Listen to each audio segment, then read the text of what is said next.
Yeah, 3 stations. So it's that. The ice box jump. And snacks. Got it said. Give me a list of who you want on. Because I'm not putting any scenes on. You know what, if you want kids to come to Take a lot at 4 o'clock in the morning. And they'll be on till 6 o'clock at night. And you're ready, lads, I'll press go, yeah? 6, yeah? Derry, just been watching Nathan Bennett spar Tom McGuinness, getting ready for our show on May the 12th down at BT Convention Centre. And I was just saying to the lads, I love coming to this gym, you know. I know you've only been here 3 years, but it's already full of character, and I love the fact that it's in the middle of a council estate. It's a proper where gym. it should be, innit? Yeah, it's a proper gym. I always state on social media that you put a gym in any council estate, any city, anywhere probably in the world, you're going to fill it with local talent, and that's what we're seeing to be doing at the moment. Our first season's at amateur boxing club. I've got 35 kids carded, all boxing at different shows, different venues every night of the week, so we're in a good place, and hopefully they're the future stars. You know. And even your own son's one of them? Yeah, he's one of them. I'd be happy if he doesn't want to box, but he wants to. I've got a nephew and a niece who box as well. They've had a couple of fights, and so what's in you, it's in you. But at the same time, it's about, you know, the kids in the community. It's about me helping them with the other coaches. I'm not just doing it on my own. I've got a good group of amateur coaches with me, and we're in a good place. And you know, it's about the future. It's about 10 years time. Maybe we're going to be in 10 years time. And you know, where do you want to be in 10 years time? Do you want to be established like the Solly and Everton Red Triangle? Of course, listen, that's a big ask. It has to be in the same sentence as the Solly. It's a club with huge success. It's one where I grew up as a kid, and if I can achieve a bit of what they've achieved, I'll be a happy man. And the pro side now, I mean, we've just been watching Nathan Bennett. He's having his 3rd fight under you, but you've got some real talent. Jazza Dixon was there. He's fighting for the British title. You've got JJ Metcalf, who's on the verge of fighting for the British title. You got Sam Maxwell. It's like you've got some big names here. We've got a great little stable. We've got Craig Glover, who's fighting Saturday. He's a cruiserweight, isn't he? Yeah, he's fighting at Diego Arena. Tony Bellew looks after him. We've got him. We've got Tyrone McCullough, who's from Ireland, who's over in Ireland on the Frampton Bill the weekend with Sam Maxwell. So there's 3. We've got Jazza Dickens, who's fighting for the British title. We're just waiting for purse bids for him. JJ, we're just waiting to see what happens with his bout as well. Well, what happened with that? Because wasn't he supposed to be fighting Cheeseman or something? Yeah, I don't know what. I don't know really what happens. I'm just basically the trainer, and we get told what the dates they're getting. But I'm sure his management team are doing the best they can to get the fight, and it's down to Frank Warren and MTK. But once that's announced, JJ will be on full camp along with the Jazza as well. So we're in a good place. What I love when I come down here? I love your relationship with George, because he's still the main part of this place, isn't he? He's the boss, and I don't think it'll ever change.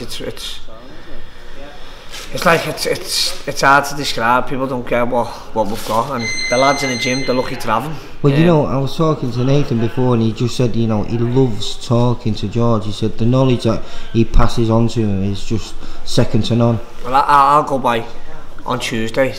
The lads sparred, but Tom McGuinness had to come in early to spar Nathan, so I had to take the spar for George, because George didn't get in till 12, and he weren't the best. Nathan weren't good. Today he was exceptional. He was class, and I've just said that's because George was in wearing. He went, yeah, you've got to, and that's what you need as a fighter. You need, and Gary Thornell's along with us now, is helping out now, and Gary went, it's like when you go and play a footy match and the manager's not there. You're not bothered if you don't perform, but when he's in, you know you've got to perform. Even if you're in the bag or you're shadow boxing on the circuit, he just stares at you, and he's just got them eyes where you've got to work. And that's, as a fighter and as a coach learning the game, that's what you need. You know, I don't know anything in this game compared to what he knows, and I'll just keep learning every day and putting my knowledge back in, along with what I've learned off him. How are you finding it then as a coach then? Because obviously, only 18 months ago you were still fighting. Yeah, I'm loving it. I'm loving learning, and you never stop learning. Even as a fighter and as a coach, you never stop learning. And George always told me that, and you know, I'm in here giving me knowledge back, helping the kids from the amateurs, and then I'm in with the pros at 12 o'clock, and I just love doing what I'm doing. But boxing's the only thing I know in life, and you know. I'm looking at a picture of you in the background there with the Commonwealth.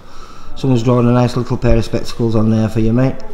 But this weekend you've got your old mucker Tommy Coyle, who fought you for that belt, fighting for it again against another good friend of yours, Sean Mashadod. It's put me on the spot, and listen, they're both top lads, they're both top kids. Got a blood respect for both of them. Yeah. You know, who'd have thought Masha could go on to be what he is? Well, no one really believed he was going to be able to beat Tom Stalker, did they? No, I never. And not many people did, mate. On paper, you'd say Tom Stalker has been with one hand. He's an Olympian. He's been the world #1 amateur. Masha only won the novices. So realistically, as a boxing, not from a friend of Tom Stalker's, but as a boxing fan, you go, that's easy, that. But through grit and determination, Masha Dodd, he gets in there and he does it. I think, you know, he's always believed in himself, but I believe that fight made other people believe in him. Yeah. And I think it's probably the first time in his career he's going in against a top kid as a slight favourite. He's a favourite for me, if I'm honest. And I love Tommy Coyle. Tommy's he's a gent. He's a funny kid. He's a top man. I wish it could be a draw. But you know, it may even well be, you know, because I've been to both camps. I've been fortunate to watch Masha do his first 12 round spar of this camp, and I've watched numerous spars with Tommy Coyle, and they're just both absolutely on fire. And Tommy seems to be in the best place. That gym, the gym's bouncing. Yeah. But once you've got a good gym and an atmosphere, and Jamie Moore's probably got the busiest gym in Britain at the moment, in the world most probably, with the likes of Frampton, Rocky Fielding.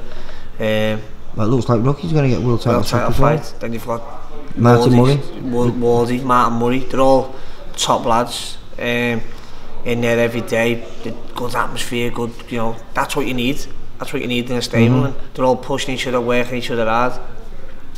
So Tommy's in a good place, but at the same time, Masha is over in an adventure with Sean and Danny, and whatever they're doing, it's working. Yeah, it's working. And well, he's the one who's leading the way there as well, because there's no one really else there. I know they've got a few other fighters that have come along now, and Jay Farrell just joined there, the cruiserweight. But realistically, he's done most of this on his own. So it's an intriguing night. Yeah. Listen, they've done a great job with him. They've had him from amateur as well. Yes. Sean had him from an amateur. So whatever they're doing, it's working. And I think on Saturday, I've done an interview with Sky Sports as well. That I'm going to go with a Masha win.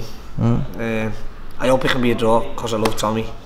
I love his family, they're all good people. But well, you see, they're both VIP fighters, so you know. Steve Woods can walk the ring. I don't think he's gonna. He's certainly gonna. No, he won't be ringside watching that. He won't. He can walk he'll the go ring somewhere with the else. champion, walk away with the champion. But at the same time, look, and a credit to both of the lads, by the way, for taking the bout. Yeah. But I don't know what Tommy Coyle's going to be like at lightweight. That could be the deciding factor. That's all I'm going to put it down to. I don't, you know.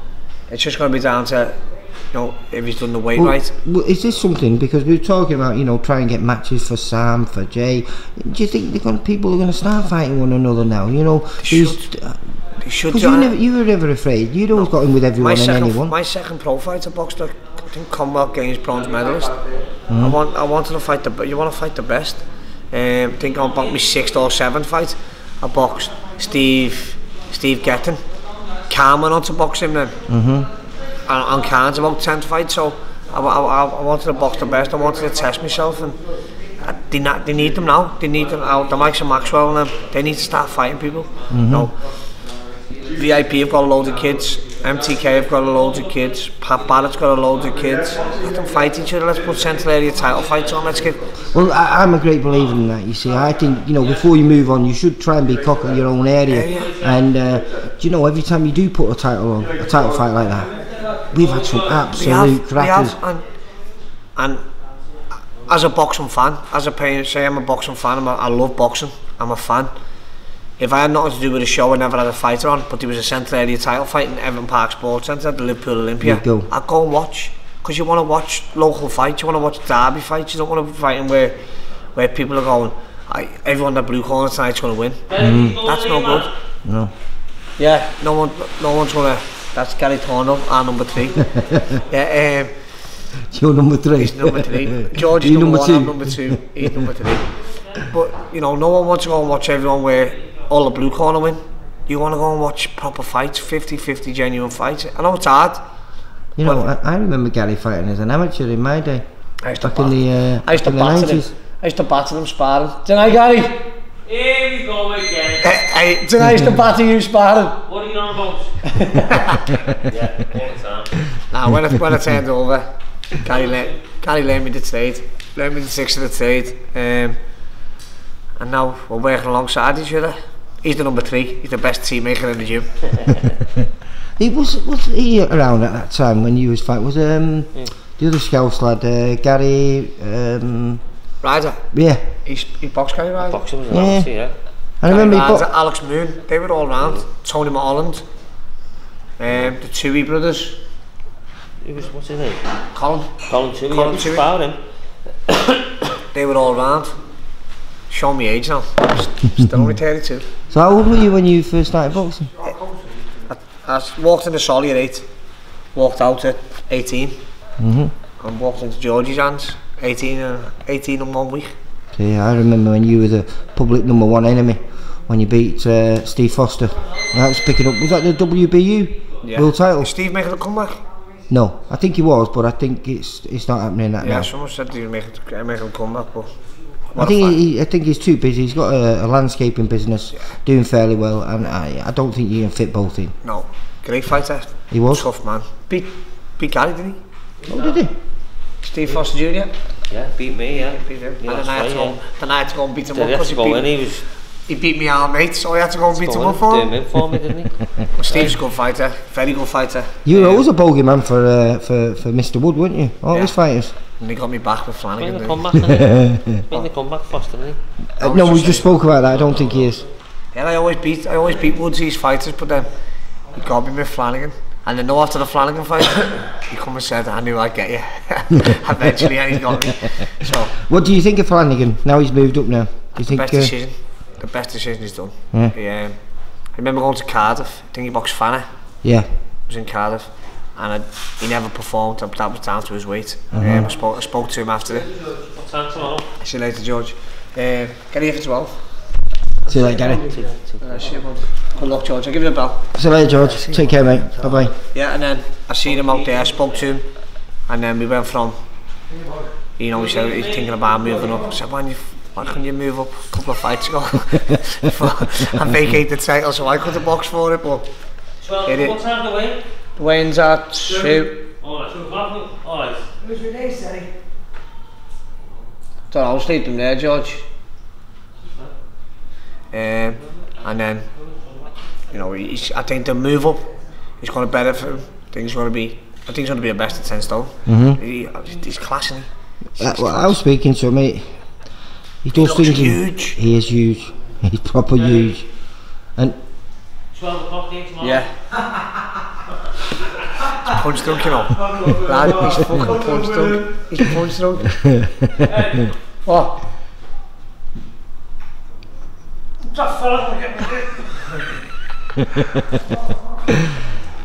So, obviously, this place is getting a good atmosphere now as well, isn't it? Yeah, it's a good atmosphere, good characters around the gym. A few lunatics, as you just seen Gary Thornhill. But, you know, when the work's got to be done, the work's got to be done. When the pros are in, the doors get locked and the hard work starts. Right, well, we'll leave it at that. And hopefully I'll bump into you over the next few days. Yeah, you will. You on the Echo?